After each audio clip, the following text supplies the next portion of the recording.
Hello and welcome to Nerdarchy. For nerds by nerds, I'm Nerdicus Dave, and today I am joined by Chloe. How are you doing today? Hey, I'm doing good actually. Pleased that it's the weekend.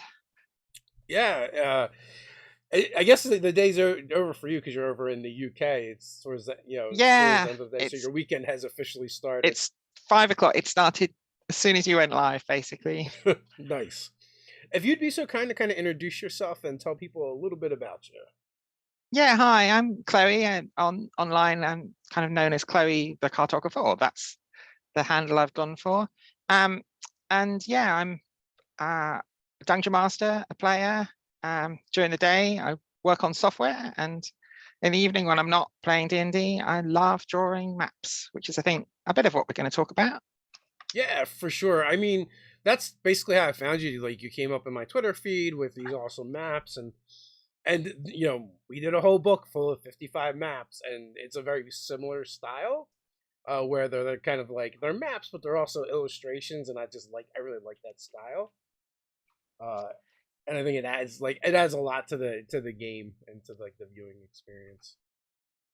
Yeah, I like the illustrative style, but it's quite nice to see all the different styles of maps. I really enjoy following other cartographers and DMs and players and the maps they produce. There's so many different ways of drawing maps.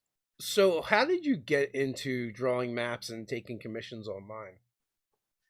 So I mean, a long time ago when I first started doing role playing, I just loved drawing maps. Whether I was a player and I was mapping, literally I'd be the person who'd want to draw the hex crawl map. Or as a DM, I would start by sketching out a map on paper. Perhaps while I was doing my part-time job in a superstore that was really quiet in the evening, I doodled the next dungeon map. And I got quite into trying to make them realistic back then. I need to dig them out. I'm sure they were terrible, but I think everyone will have a laugh looking at them if I find them and scan them.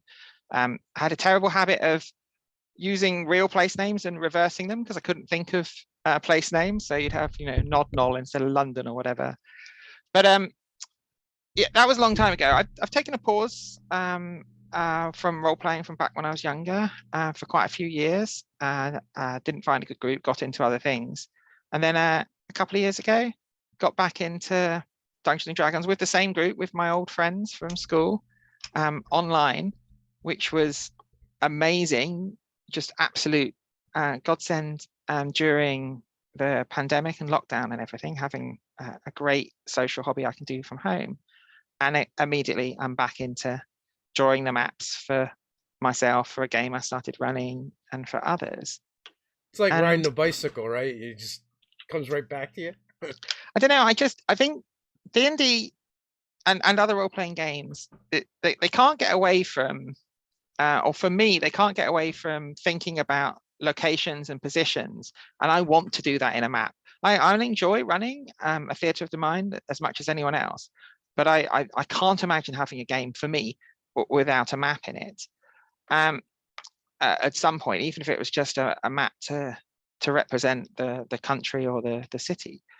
And so yeah, pretty quickly I was planning this little campaign, and planning the campaign for me meant drawing all of the maps from the kind of, and it was in a Forgotten Realm, so there were maps, but I Yeah. still had to redraw them. That helped me work out what I was doing. And I'm thinking, oh, we need a orc village there, so yep, that goes in there. And oh, look, that village would have to trade with them. So yeah, working out the details, and then that weaves into the plots. Um, So, what brought you back into the hobby after being gone for so long? it was really a suggestion of a friend of mine who we used to play with. Uh, Shout out to Sam. He wanted to run a game, and he wanted to get back in touch with some friends that he used to role play with. So there was a group of us, my brother, another couple of friends I know. Um, uh, Said yeah, sure. Of course, we're all in different cities now, so it had to start online, pre-pandemic.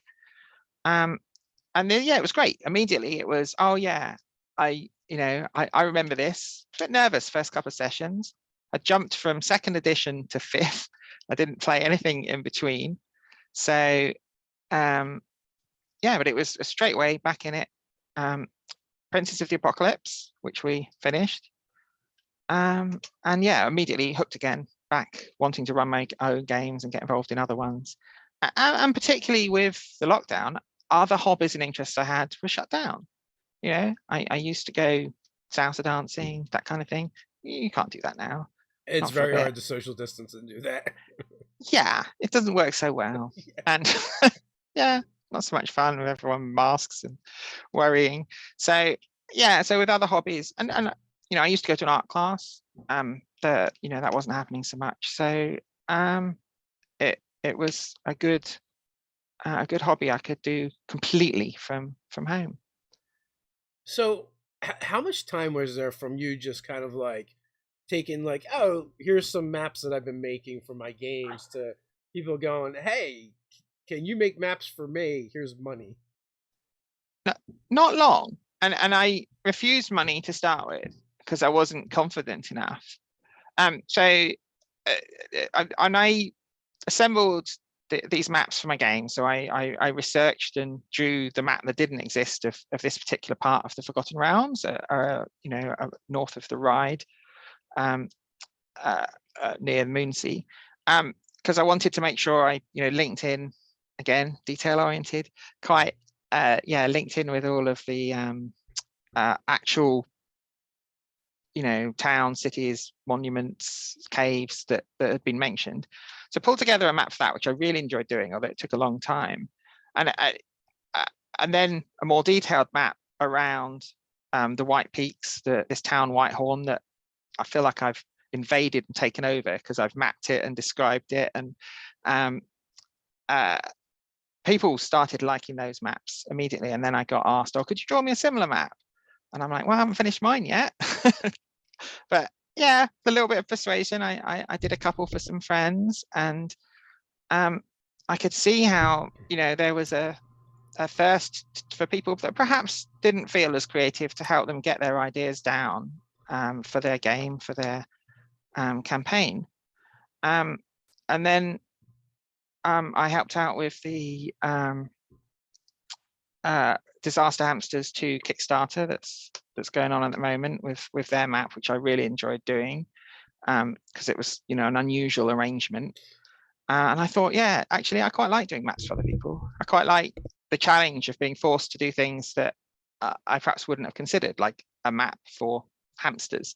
And so, yeah, I started to take on a few more. Got involved with doing work on a book for Keith Ammon's next book. So that's the Monsters Know What They're Doing guy.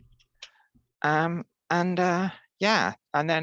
then more offers started arriving, and I'm like, yeah, actually, I could really make something of this. So Brian wants to know, have you created maps with any unconventional materials? Maps on a cake, maps on a jacket, etc. Oh, I so should. I'm really boring at the moment. So a long time ago, yeah, I would draw maps. Back in the day when I was trying to do a part-time job as a cashier at a hardware store that was really not doing very well, so there was no customers in the evening, I would write on anything I could get my whole hands on and doodle a map that we would then run at school or at college the next day. So I must have drawn on leaflets or boxes or random bits of cardboard then. But now I'm all digital. So I'm all over an iPad. That's as conventional as it gets. So I haven't done that. I'd quite like to. I've printed a map onto a tablecloth. Does that count? I'll count it. Yeah. So for the board game Robo Rally, to design, because Robo Rally is a board game where you use cards to program robots to move through obstacles. Now that's very important. So immediately we got bored of the original maps that come with it. You can download loads of creative maps from online and print them out. Well, obviously I was going to do my own and make them more ridiculous. So the most ridiculous thing you could do is a map that covers the whole table, and printing that on a tablecloth confused everyone until they realized. Yeah. How does one print a map on a tablecloth? You go online. You can do anything. You can print anything on anything online. I know Shallender in the chat was saying there's a Twitch artist that he watches that burns maps other people have made into tanned buckskin. That sounds cool. What Maybe is I should look into that. what Like is the putting most maps on things. unusual map you've done so far? I think the map for Disaster Hamsters 2 was pretty unusual because they wanted a map with it's kind of almost like in a spherical or round biome with different regions artificially next to each other, which bothered me because I'm trying to make it all realistic. So I had to find a way to make it look natural, but have a snowy region next to a wooded region next to a jungle next to a with a desert in the middle, and then populate it with hamsters and squirrels and rats and ferrets, and all the crazy things they needed for that map. So that was definitely a bit unusual. Nice. So but I'd like to do folks, some more unusual ones, actually. Sorry, go ahead. That's okay, but it's just real quick. As usual, folks, the links are down in the description so you can find Chloe and stalk or across the internet in the non-creepy way. And also, I feel morally obligated to mention that we have a Kickstarter going on right now that is nearly funded, and there will be links to all that stuff in the description so you can go check that out. So congratulations, that's awesome. It's funded quickly. Well, it's not funded yet. Almost. We're so very close. Wow, very cool. So yeah, so what are some of those other unusual maps? So I had to do an unusual. Well, I thought it was quite an unusual map of it was a dungeon map, but not one laid out on a grid. It was a series of caverns linked, where each of them had some very strange things in them. So it's like I got this long description, 25 different rooms or corridors, and you get things like, oh yeah, this one's got to have a floating skull above a coffin with on flames, and I'm like, oh okay, I've never drawn a floating skull, so we'll make that. And then this one needs some cages used as lifts up and down. So each and every, and you can, again, if you go find me on Twitter, just look through, you'll find an image of this one. Each and every room was something different and unusual and perplexing to draw. So that was quite fun. But yeah, but I was saying I'd like to do more unusual things. So it's not as interesting to draw the same thing again. And I'm not yet full-time doing this, so I want to do interesting stuff. I want to draw maps that no one's drawn before. You mentioned some sci-fi stuff before we got started. Yeah, so I'm working on some maps for a near future live play that isn't yet ready to go, which is quite exciting. And I was quite pleased to be approached to do that, because until then I'd only drawn fantasy maps, which is, I mostly played Dungeons & Dragons. I've done some other things, but kind of feels safe and home. And I wasn't really sure how to do a science fiction map. The reason I got approached was they quite liked one of the building maps I'd done, this 4-floor kind of townhouse building, and they wanted something with that kind of building detail. And so I had the idea of going for a kind of blueprint. So instead of doing black on white and maybe coloring that or not, I went for white on dark blue, which sounds simple enough, but of course you're suddenly drawing in light, not in dark. So everything's the opposite. I couldn't reuse anything, but it really worked. So I started with just an experiment, mainly to land this commission of a hexagonal building. Again, you can find it on my Twitter or Insta. And yeah, a lot of people were like, "Oh, that's amazing. That's really interesting." And I think it is. So I played with that a bit, and ended up with a kind of futuristic style. And from that, the guy that runs the Weird Space, which was a Kickstarter, and he's got plans for the future, he said, I'd really love to see one of my spacecraft. So we talked a bit. I did a little bit of 3D modeling just to get my head around what the spaceship would look like. And we produced this blueprint for a spaceship with, and again, I can't help it. I can't get away from being obsessed by detail. it's got all these rooms, and you can follow the machinery. You've got sort of corridors you can go into that are obviously just for engineering.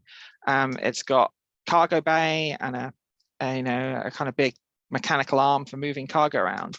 And I hope the players will really enjoy chasing whatever invader or stowaway or problem they've got in their spaceship, similar to you'd find in Star Trek or Red Dwarf or something.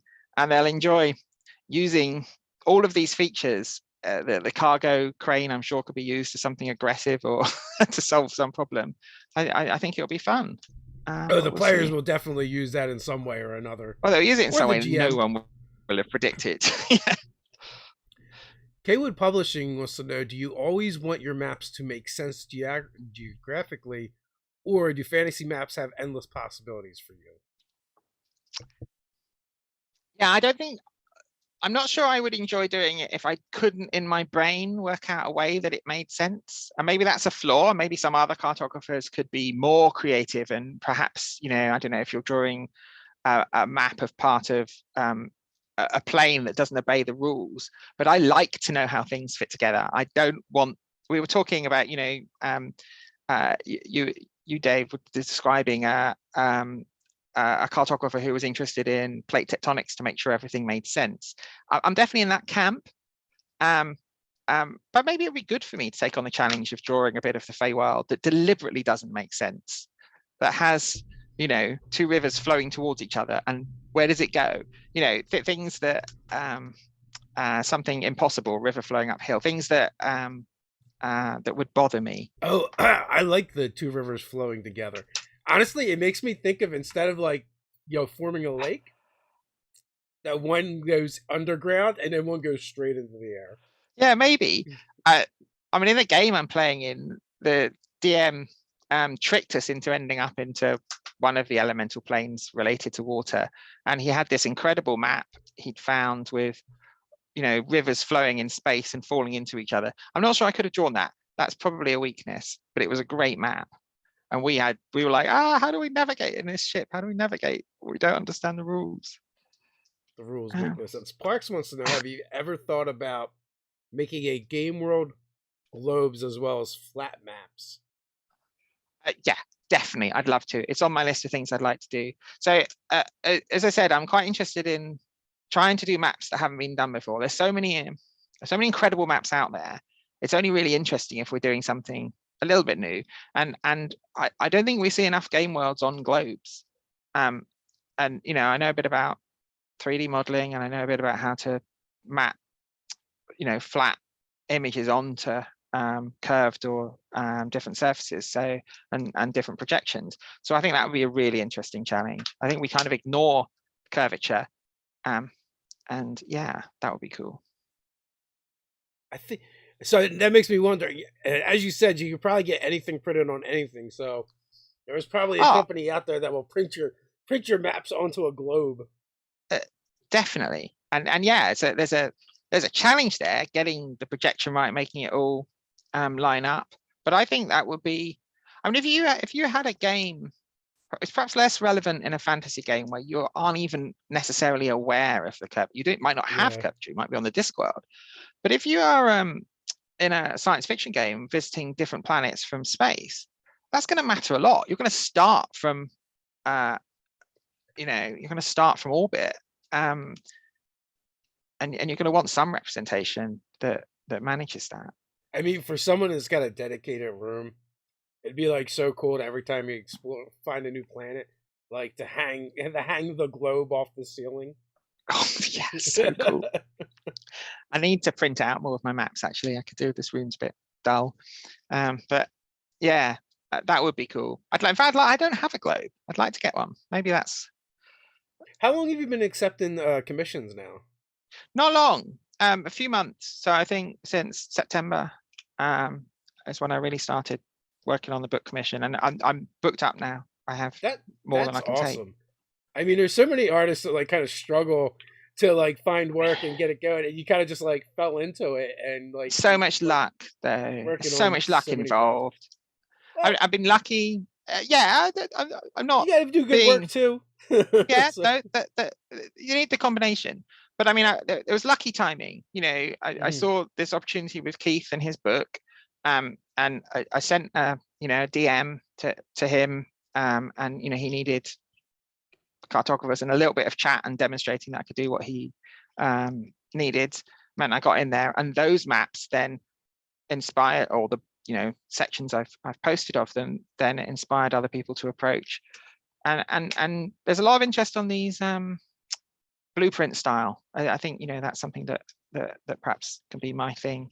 Would you say there's one piece above all the rest that kind of pushed you over the edge?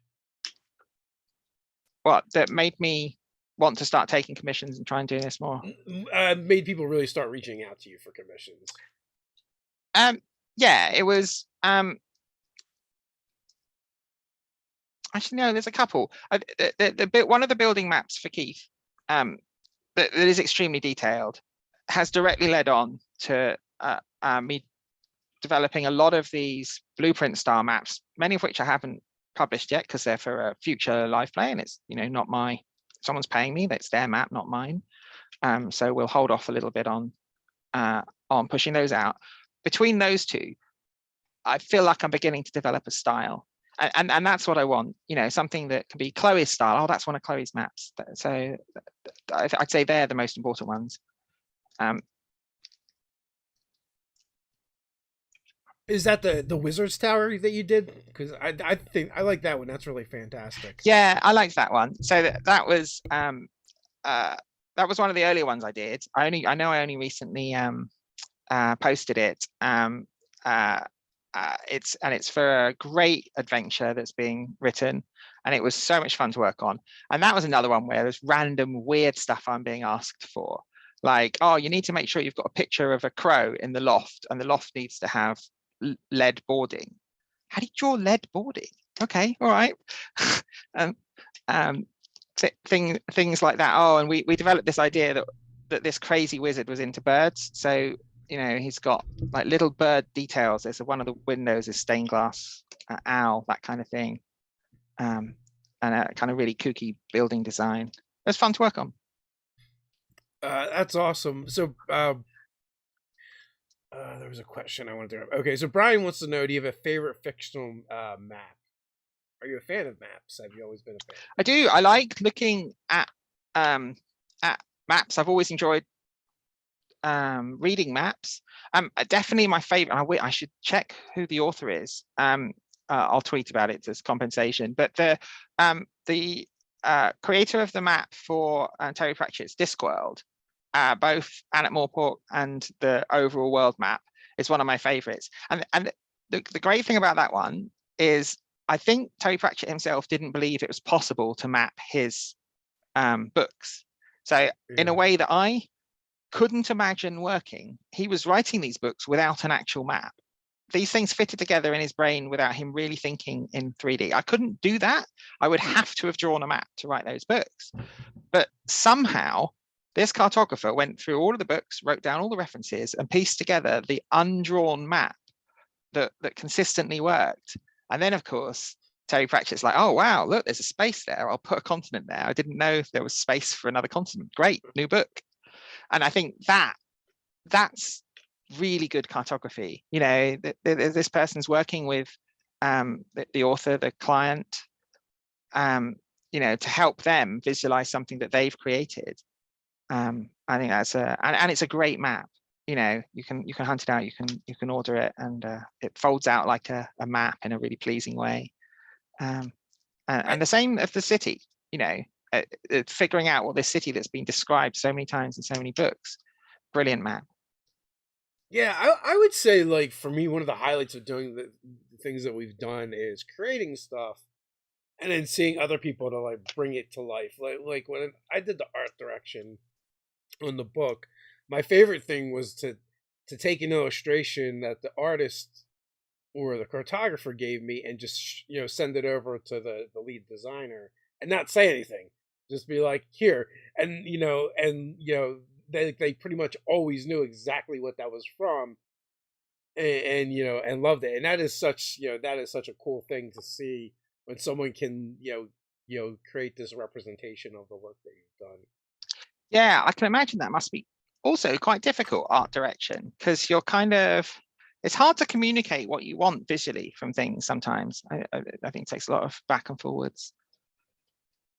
Yeah, and also like, so we're very much amateur art directors as well, and you know, I feel like there's definitely a skill set there that we bumble through, because I'll send back a you know, a rough sketch, and I'm like, I think that looks good, and then like, you know, and then, you know, once you see a more developed, like, oh, okay.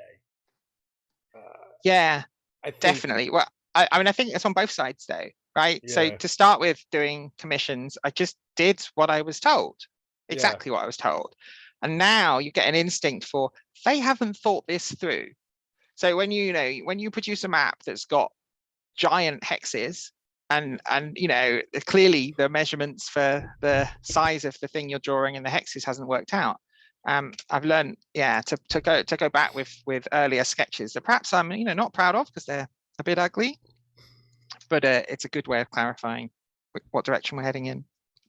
well, you know, it's better than, like, in the past, I will say, I have worked with an artist that didn't do any process work, and that is a terrible process to go through, right? Because it's like, then they're basically like starting from scratch. But you know, a more professional, experienced artist, I feel like when they're able to give you it in stages, like, and Yeah, it keeps them from doing needless work.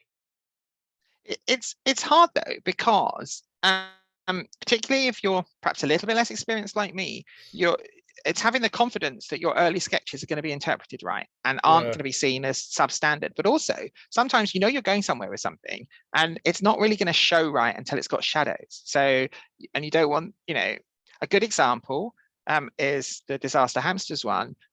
That I sent them the sketch, and they were like, yeah, it's great. The city in the middle was too big. Like, it's not. But yeah, I can easily shrink it if we decide that later. And it yeah. wasn't. It balanced when we put color and definition on all of the other things around it. Yeah. Um, I also think it might um, be a little more true for illustrations than maps. yeah, yeah, probably is actually. It's just it is hard. It's a confidence thing as well, knowing that Yeah.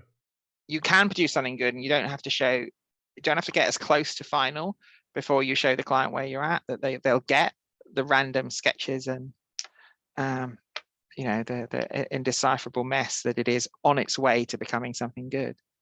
So does taking on all these map commissions interfere with your ability to now play D&D that led to the map commissions? Definitely, I'm aggressively drawing my campaign to a close to give me a bit of space for some of the map commissions, because I had drawn enough maps and figured out enough detail of the campaign to get so far, but I'd kind of assumed I'd build some track as we approach the end of the track. Well, now I've got map commissions as Yeah. well, so I've made sure that, yeah, no, we're not doing that side quest. No, that NPC was just flavor. Are you So currently running games or playing in games or both? I'm running in a game, finishes probably tonight, maybe next session, and then I'm playing in 2 other games. So Curse of Strahd and a homebrew game that's quite a long campaign. So 2 other games I'm playing in. So full-time job, commissions, and 3 campaigns. What do you just not sleep? Yep, basically. Yeah. Yeah, no, but I'm not doing much else for, hobby-wise. But I mean, how many games are you playing in? I play in, let's see, there's a Saturday morning game that's kind of like sporadic. Then we do a Saturday night game. Then we do a Tuesday night game. I got like an every other week game that wraps up tonight. I think that's it. So similar. It's similar, yeah. Yeah, But this is also my full time job, so it's true. You can so double I don't have that count. extra. Yeah, Added. I mean, the good thing about drawing maps, and particularly the way I draw them using an iPad, is I can do that anywhere. I can do that in Yeah. front of telly. I can do, if I go to visit my parents, which is a train journey, that train journey, I will be doodling maps. When we're at the moment in the UK, we're back to working from home if you can. But when I'm traveling into the office, I've got a train journey. I will draw maps while doing that. So it's quite good to be able to just pick it up, do a bit. Do you prefer running games or playing games? When I was younger, I massively preferred running them. I was a terrible player, and I mean terrible as in destructive and unhelpful and disorganized and very chaotic characters. I'm a lot better now, and I think I'm currently preferring playing. I've enjoyed running, but I think I liked designing and writing it more than I liked running it. Okay. So that's interesting. So maybe I go in that direction a bit. You want to design and make it for someone else to run it. Yeah, that would be cool, and then I could play in it. No, I get that. I mean, that's the that's the design part of it, which is completely different than running it. Does that mean you then prefer homebrew over perhaps pre-written stuff? I for Dungeons and Dragons for sure. I think, in fact, probably for all. I mean, I'm going to run another game. I want to move on to running a Call of Cthulhu. I've got an idea for a Call of Cthulhu game, a short one. I want to run that will be mine. Yeah, I like the scenarios. I've enjoyed playing Princess of the Apocalypse. But if I'm going to run a game, I want to have designed it. I want to tell be part of telling a story where I've had some strong creative input. So the next game you want to run, is it based off of the game you want to play or based off of the maps you want to draw? It's definitely going to be maps involved. It's a story I want to explore and tell, and it links into things I know about, I'm sure most GMs do. So the Call of Cthulhu game I'm heading towards is going to be in New York in the late 20s. It's going to use Arkham Unbound, Harlem Unbound, sorry, which I've got up there, as a to provide all of the detail. But the story I want to tell is going to be centered on jazz and swing dance, which is a big deal in that time, in the Harlem Renaissance. So I've got some ideas, need to develop it further. But maps, going to be some cool maps, some cool 1920s New York buildings. I'm thinking jazz clubs and private detective offices and sewers and all sorts of things. So that'll be, and I don't know what style to do them in yet, but that'll be part of the fun. Do when you play with your friends, do you guys use accents and voices? No, I can't. I wouldn't know how to, and that's part of what I think makes me perhaps not as strong a DM, and perhaps why I like writing. I'm not a performer, so I don't know. Like, I wish I was. I wish I was a real acting thespian, and perhaps that's why I like maps to kind of convey. But no, never been able to do accents. Do you? Are you able to do? I do voices sometimes, not that much. I don't really do accents because I'm very bad at them. Like I like even voices are tough for me. Like I'll come up with a voice for a character, but it always falls apart at some point. And I am terrible at staying in that character's voice. Yeah, I've never been. I'd love to. I think it's great when people can bring that as their skill to enrich. But I mean, I've seen some players where they're doing the voice of their character, and then that in that character's voice, they'll then do a voice of another character in the game, and I'm like, that is crazy. Next level. Yeah. I mean, I think for the GM, it's incredibly powerful because you can then differentiate between different characters, or even as a player, differentiating between player talk and in character talk. Yeah. No, I can't do that, and there you are. I was just wondering if people in the UK use American accents for anything. Like, for some reason, everyone uses Scottish accents for dwarves. Kind of fits though, doesn't it? And then, like, I know, like, in one of our games, the player would do a French accent for his drow, and like decided, like, for whatever reason, the French or the drow have a French accent. Yeah, it takes a lot of confidence to go and do an accent, because if it's anything other than great, you're going to get mocked anyway. But if you're okay with that, yeah, I guess we're exposed to a lot of American accents, so it makes it easier to imitate. I don't know. And also, like, I think it's better, like, in your home games than maybe on a stream game or whatever. Like, amongst your friends, it's okay to be goofy and silly or whatever, but online there's a lot of opinions that you may or may not want to deal with. Yeah, fair enough. It's a different thing if you're performing, I think, than if you're goofing around. But I mean, and you're right. There's certain times when I think an accent, you got to be really careful. There's some sensitivity to it. Yeah, for sure. What kind of stories do you like to play in? Yeah, I mean, I do enjoy combat in Dungeons and Dragons, but it's not my favorite part. I like interesting problem solving. I'm always wanting to play characters that are interesting to role play. I'm not saying I'm not a thespian, I'm not a good actor, but I like that problem. I like trying to, so I often play the charisma classes and take the social skills.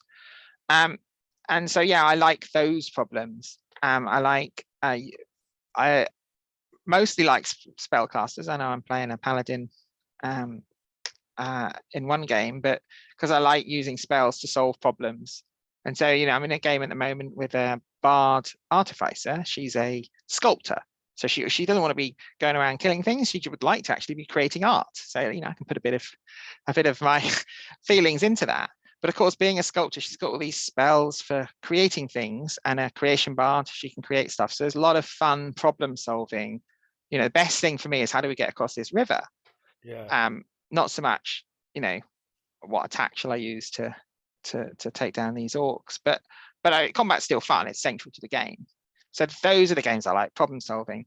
I'd really like to try. I'd really like to try a game that doesn't attempt, a political game, maybe in a city. I'd really like to try a game where we're trying to instigate a coup or solve some problem like that, where the problem that we're trying to solve is highly character involved.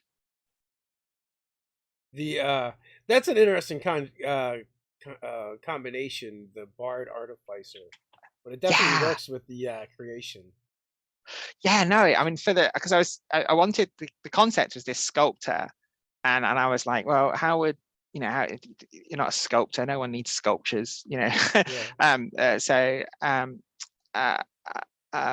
so it's just thinking, well, what mix would it be? Oh, well, maybe she was made to build war machines and weapons, but really she wants to be making beautiful art. And so the bard side brings that creativity, and the character, and the creation bard from Tasha's is perfect. But combine that with artificer, and you've got some great combinations and a ridiculous amount of versatility. Perhaps not the strongest class. I'm not at the front of the combat, but massive versatility. You've got a bard with inspiration and guidance. It's just wrong on skill rolls. Well, when you combine that with the artificer too, I mean, you need to get to 7th level, but Flash of Genius is that would also be cool. very helpful. But I don't think you could do both at the same time. Because of probably economy? not. No, but although giving inspiration is usually like a bonus action. And Flash of Genius inspiration is a bonus, and inspiration lasts 10 minutes. The player can use it when they want. Well, I'm nowhere near 7th. It's she's 5th bard, 3rd artificer. It takes quite a few levels to get that combo. We won't. This is a short interlude within a main campaign. So we won't get that far, but that's okay. And you mentioned you're also playing through Curse of Strahd. Yeah, I'm loving that. I mean, in that, although I play a martial character, she's a paladin. We had like 10 sessions of straight investigation, problem solving. After the initial kind of combat fest that was the Death House, and I won't spoil Curse of Strahd for anyone. We've had a lot of difficult conversations with very confused and interesting people. And my character that's super law abiding, not just because she's a paladin, she's a robot. She's a warforged paladin. She's like Data from Star Trek. She doesn't understand people. She keeps getting confused. I refuse to roll insight. I just say I fail it because she doesn't get people. That's been really interesting. It's been great meeting all of the characters. It's a great campaign, in my opinion. For that campaign, did your GM let you summon a clockwork mount? No, I haven't got to that level, but I want a clockwork mount. I've drawn it. I suspect that you want it because you. So first off, no, I expect I'm gonna get a half zombied horse. I know that. Yeah. But that's what she wants. So you know, kind of scrolling through your Twitter and the media section. First, like, you go down a little ways past all the like really cool maps, you get to this really cool version of a Warforged that is a lot more like clockwork in nature, looking, and kind of steampunky. And you go a little bit further, and then you get the same character riding this. To me, it looks like a Triceratops, made out of like gears and metal and stuff. I mean, that would be cool, right? Warforged paladin riding into battle. I mean, she's not there yet. She's we've got the world's worst, most disobedient horse, and that's not even my because I'm not at the right level yet. So we'll see. If you create a petition for your mount, I will definitely sign it. Hey, let's do that. I'll hit sure. A couple of levels from getting mount, because I took a couple of levels in sorcerer, clockwork soul, obviously. In one of my games, the paladin asked if they could have I think they're like, it's called a rock or something, but it's basically like a ox from the orcs, like the orcs ride, and and so Arun was its name, and eventually they found a circlet of blasting, which they gave to Arun, and so it was basically a laser unicorn at that point. I mean, that's what's great, isn't it? No one else will have a laser unicorn. That is genuinely unique. I am all for, like, if players want to do kooky things, like, especially too if like if they don't actually care about the mechanics and stats and stuff, and they're just like, can I just have a thing and make it look like this? And I'm definitely all for, like, okay, let's see how we can do that. I think that's becoming easier and easier as well. I think it's becoming more and more officially encouraged to kind of flavor everything the way you want. There's less and less flavor embedded in the mechanics, which is good. Yeah, definitely, GMs and players are more open to that. And I think as we see more people playing online, right, like, see more examples of that, people are definitely more for it. But it's not. I mean, like, I'm playing in a lot of ways quite a traditional paladin. It's a oath of devotion. But I mean, there's so many different. Paladin is so. I mean, I jumped from 2nd edition to 5th, and in 2nd edition you had to be lawful good, and that was what a paladin was. Now you flavor them in so many different ways. There's so many different passionate causes for a martial character. So it's kind of cool. And what was that transition like for you? He's good. I mean, I did a lot of other role-playing games back in the day, because I found D&D wanting, AD&D 2nd edition. It was great. We had a lot of fun with it. We had a lot of good games, but there was a lot of things where I just felt it wasn't quite there. I think most of my problems with it have been fixed. I think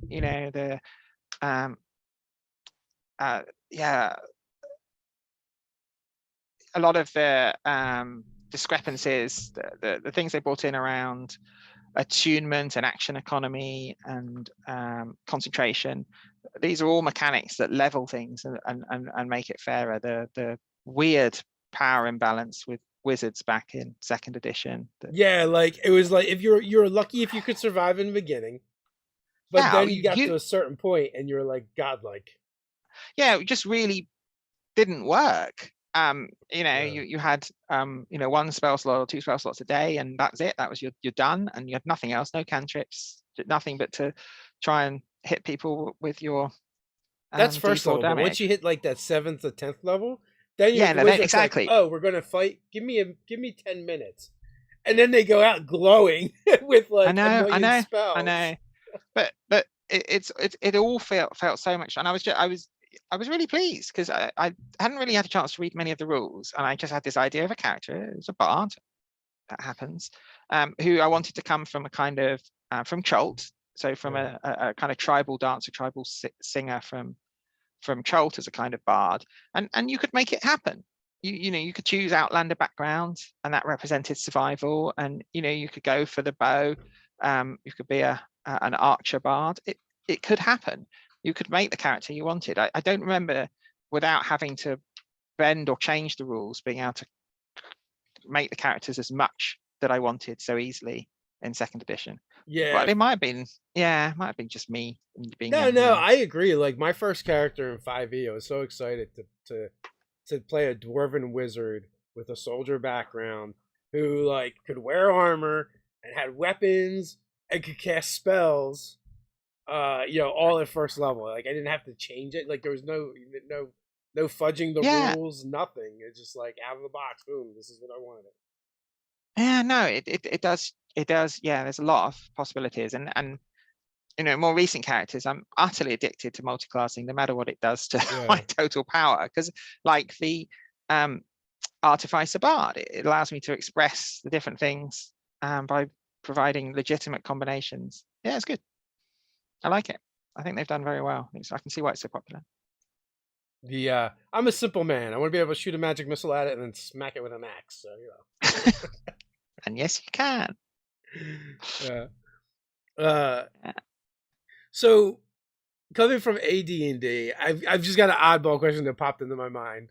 Dwarven women, beards or no beards?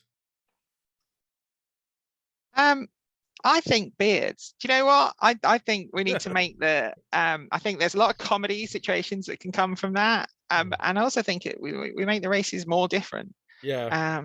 Yeah, but I mean, I was don't know. so Is there an happy. official line on that? I don't know. Like it's been all over the places. I was so happy in The Witcher when they introduced a dwarven woman and she had a beard. Yeah, cool. Like, and why not? And I bet she's fabulous. yeah, and like you said, it makes the races different. It breaks gender norms. Yeah, I mean, this is it. And you know, masculinity and femininity would be different for different races. It doesn't make sense that we project. So, yeah, no, that's great. Love it. So, what would be like your dream project to work on? Yeah, that's a good question. I think, yeah, I'd really like to work. Firstly, I'd like my maps to be used by as many people as possible. It's wonderful to put my maps in front of my players, but I'm kind of, it's really cool when I see other people using them. So this dream project would have to be something that gets a little bit of exposure, so a few people can get at the maps. I'd love to work on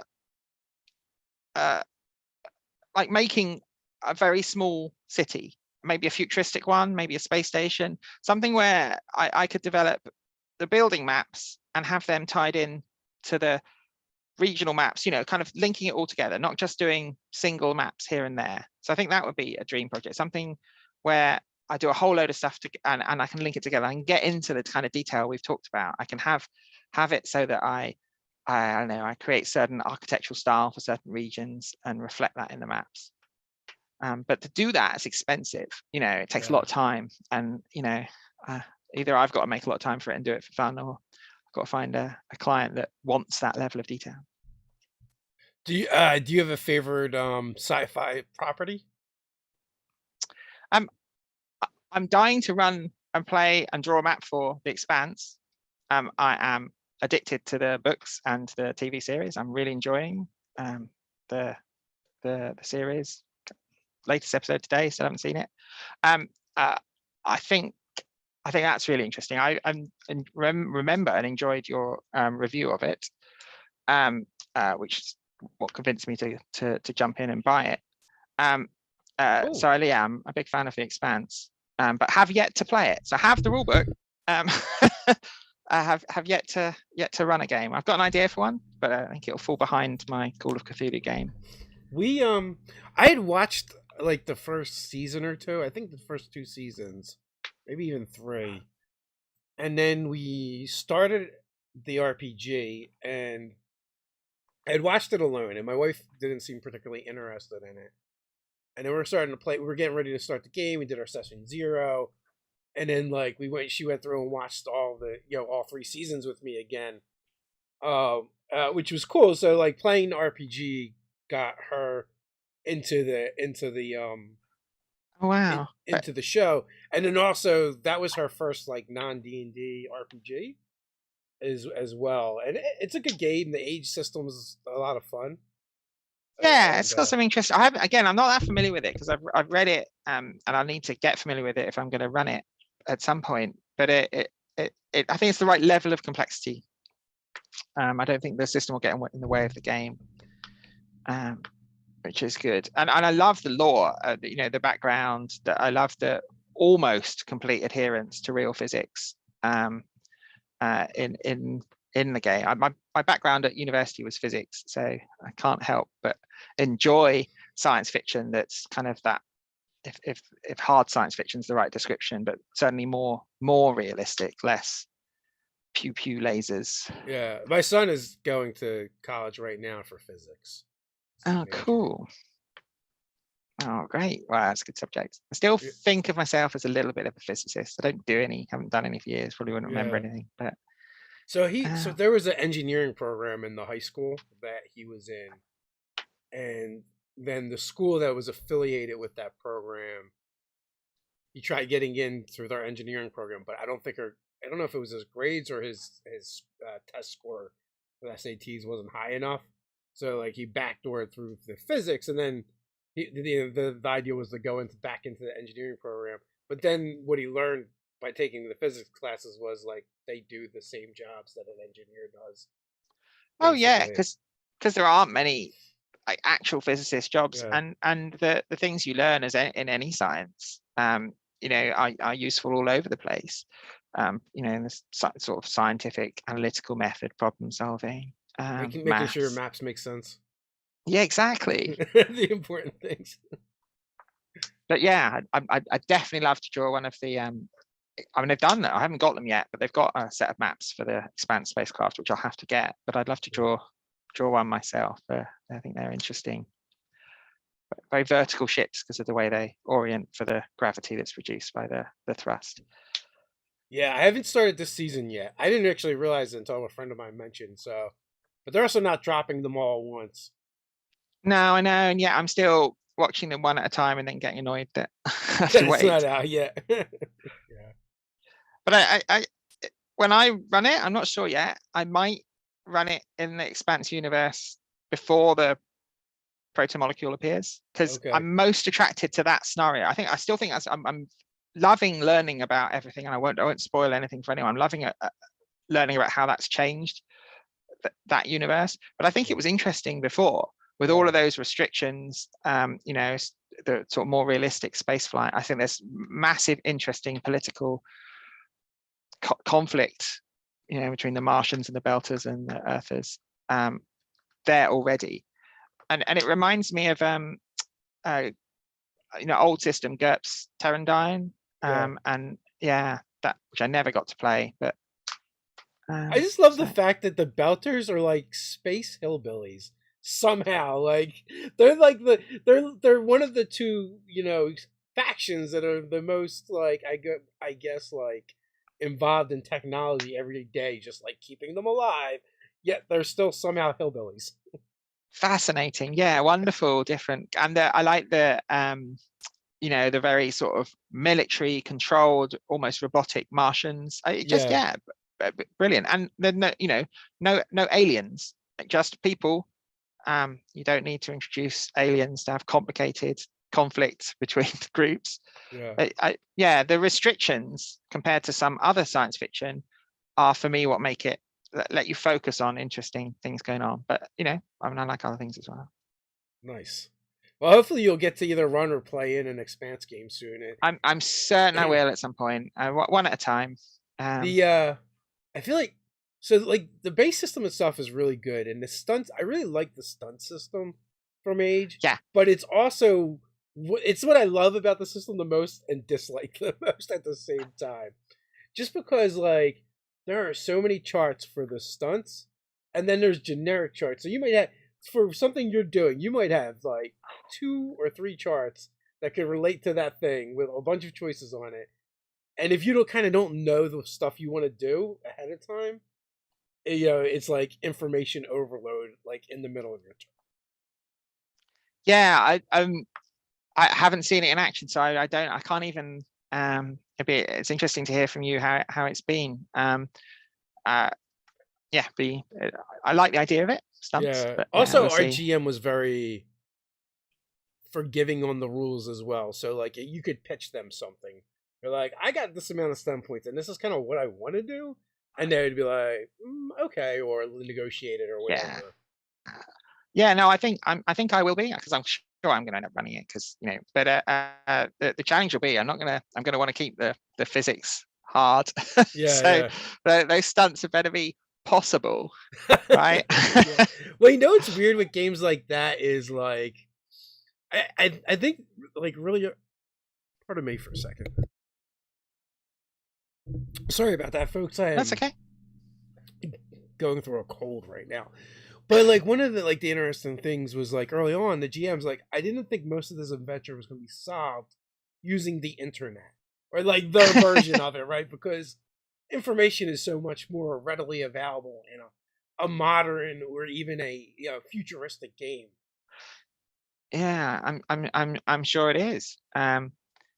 Yeah, no, I hadn't thought that'd be interesting to see how that pans out. I ran a Monster of the Week game, and the players wanted to look something up using the internet, and instead of having them roll or something, I said, go ahead. They're like, what do you mean? I'm like, you all have phones, figure it out. If you're gonna use your character's gonna use the internet, go ahead and use the internet. Great answer. Saves you the hassle. And it was just something completely different that's never happened in probably any of their games or mine for that matter. But it's wait, No, why are we pretending about the internet when you can actually just do it? Because a lot of the locations that I was using, or all the locations I was using, were real places. I think that's brilliant. It's like the world's biggest handout. You get the biggest player handout ever. I just gave you the internet. Here, go for it. Yeah. That's cool. Love it. Yeah, so I mean that's a lot of fun. That's one of the things I like about modern games. As someone who's not artistic like yourself, I'm like, oh, this adventure takes place in this campground, and I literally just get a map of that campground from the website. 100%. No, and that is, I think I will do that with my Call of Cthulhu. I mean, you can download floor plans for floor plans for real buildings in 20s New York. Great. I can't top that, can I? Well, also for you, for everything else going on, you might actually need the extra time to draw your commissions instead of the game. Yeah, exactly. Yeah, it's a win-win. Definitely a win-win. And yeah, there is so much information out there. There's so many incredible maps actually. A lot of the governments, the US government, have got some. Their departments have websites with historic maps in the public domain, and maps of all cities in the 20s. A lot of kind of building plans, regulations. Yeah, it's a lot of good stuff.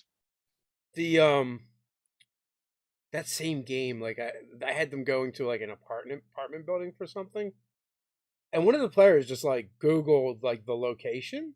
You're like, that's a real place. I know. I used to live there.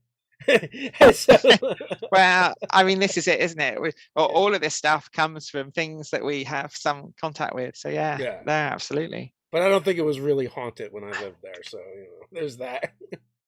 Yeah, you never know. There was a graveyard really close, so maybe. Yeah, maybe.